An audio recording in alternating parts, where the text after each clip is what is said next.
my question to both of you is, regardless of the current rhetoric, would either of you name one positive thing that you respect in one another?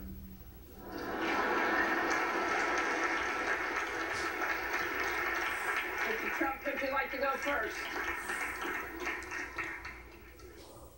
Well, I certainly will, because I think that's a very fair and important question.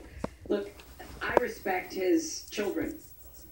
His children are incredibly able and devoted, and I think that says a lot about Donald.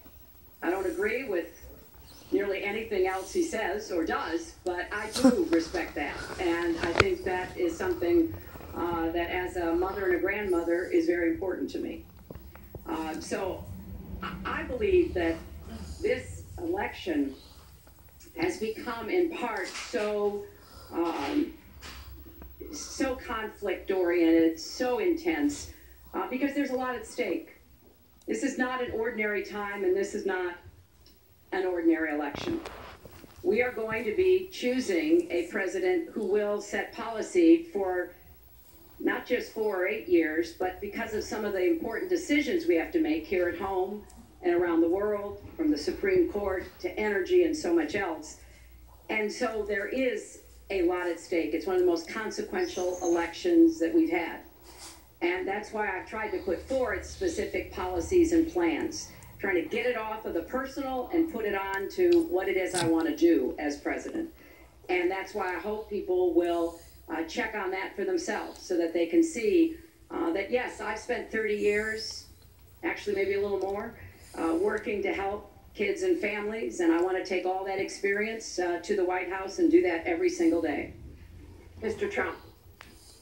Well, I consider her statement about my children to be a very nice compliment. I don't know if it was meant to be a compliment, but it is a great. I'm very proud of my children.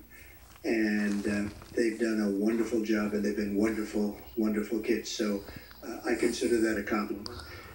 I will say this about Hillary. She doesn't quit. She doesn't give up. I respect that. I tell it like it is. She's a fighter. I disagree with much of what she's fighting for. I do disagree with her judgment in many cases. But she does fight hard, and she doesn't quit, and she doesn't give up, and I consider that to be a very good trait. Thanks to both of you. I want to thank both the candidates. I want to thank the university here. This concludes the town hall meeting. Our thanks to the candidates. The first time Donald Trump ever sounded like a reasonable person. Please tune in on October 19th. Nevada. Go Hillary!